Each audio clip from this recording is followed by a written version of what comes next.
DK Shivakumar ಅವರೇ, ಇಡೀ ಕರ್ನಾಟಕದ ಪೊಲೀಸ್ ಡಿಪಾರ್ಟ್ಮೆಂಟ್ನ ಕೈಲಿಟ್ಕೊಂಡು ಬುಗುರಿ ಥರ ಆಡಿಸೋ ನೀವು, ನಿಮಗೆ ಬೇಕಾದಂತಹ ಲಕ್ಷ್ಮೀ ಹೆಬ್ಬಾಳ್ಕರ್ ಕೇಸಲ್ಲಿ CT ರವಿ ಏನೋ ಹೇಳಿದ್ರು ಅಂತೇಳಿ ಬೆಳಗಿನ ಜಾವ 2 ಗಂಟೆಗೆ 3 ಗಂಟೆಗೆ ಅಲ್ಲಿನ SP ಗೆ ಸುತ್ತಮುತ್ತ ಇರ್ತಕ್ಕಂಥ ಡಿಸ್ಟ್ರಿಕ್ಟ್ಗಳ SP ಗಳಿಗೆ DIGಗೆ IG ಲೆವೆಲಲ್ಲಿ ಡೈರೆಕ್ಷನ್ ಕೊಟ್ಕೊಂಡು ಅವ್ರನ್ನೆಲ್ಲ ಆಟಾಡ್ಸಿದ್ರಿ.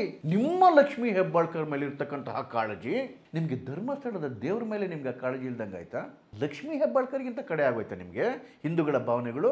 ಕಾಂಗ್ರೆಸ್ನ ಯುವ ಮೋರ್ಚಾದ ಜನರಲ್ ಸೆಕ್ರೆಟರಿ ನಜ್ಮಾ ಚಿಕ್ನೇರಳೆ ಆ ಧೂರ್ತ ಸಮೀರನ್ ಜೊತೆ ಸೆಂಥಿಲ್ ಜೊತೆ ಹೋಗಿ ಡೆಲ್ಲಿನಲ್ಲಿ ಮೀಟಿಂಗ್ ಮಾಡ್ತಾರೆ. ಸೆಂಥಿಲ್ಲು ಕಾಂಗ್ರೆಸ್ನ ಸಂಸದ, ನಜ್ಮಾ ಚಿಕ್ನೇರಳೆ ಕಾಂಗ್ರೆಸ್ನ ಒಂದು ಘಟಕದ ಪ್ರಧಾನ ಕಾರ್ಯದರ್ಶಿ, ಪದಾಧಿಕಾರಿಗಳು ಸೇರ್ಕೊಂಡು ಆ ಧೂರ್ತ ಸಮೀರನ್ ಜೊತೆ ಆ ಗ್ಯಾಂಗ್ ಜೊತೆ ಮೀಟಿಂಗ್ ಮಾಡ್ತಾರೆ. SIT ಯಾವಾಗ ಉಲ್ಟಾ ಹೊಡಿಲಿಕ್ಕೆ ಶುರು ಮಾಡ್ತು, ಆ ಸಮೀರನ್ನೇ ಅರೆಸ್ಟ್ ಮಾಡ್ತಕ್ಕಂಥ ಪ್ರಸಂಗ ಬಂತು. ಆ ಸಮೀರನಿಗೆ ಆಂಟಿಸಿಪೇಟರಿ ಬೇಲ್ ಕೊಟ್ಟಿದ್ದು ಯಾರು? ಇದೇ ಕಾಂಗ್ರೆಸ್ನವರು ಸ್ವಾಮಿ. ಅಬ್ಬಬ್ಬಬ್ಬಬ್ಬ ಏನೇನ್ ಸೃಷ್ಟಿ ಮಾಡಿದ್ರಿ. ಬುರ್ಡೆ ಬೋಗಸ್ಸು, ಬುರ್ಡೆ ಮ್ಯಾನ್ ಬೋಗಸ್, ಅವನ್ ಸಮೀರನ ವಿಡಿಯೋ ಬೋಗಸ್, ಅದ್ಯಾವ್ದೋ ಅಜ್ಜಿ ಕರ್ಕೊಂಬಂದ ಅಜ್ಜಿ ಬೋಗಸ್, ಆ ಅಜ್ಜಿಗೊಬ್ಬಳು ಮಗಳು ಹುಟ್ಟಿದ್ಲು ಅವಳು ಬೋಗಸ್ಸು. ಈ ಕಾಂಗ್ರೆಸ್ ದೂತರು ಇವತ್ತು ಕೂಡ ಆ ಗ್ಯಾಂಗ್ ಜೊತೆ ನಿಂತಿದ್ದಾರೆ. ಏನು ಮಾಡೋಕ್ಕಾಗ್ತಾ ಇಲ್ಲ. ಯಾಕೆ ಅಂತ ಹೇಳಿದ್ರೆ ಅಣ್ಣಪ್ಪನ ನರ್ತನ ಶುರುವಾಗ್ಬಿಟ್ಟಿದೆ.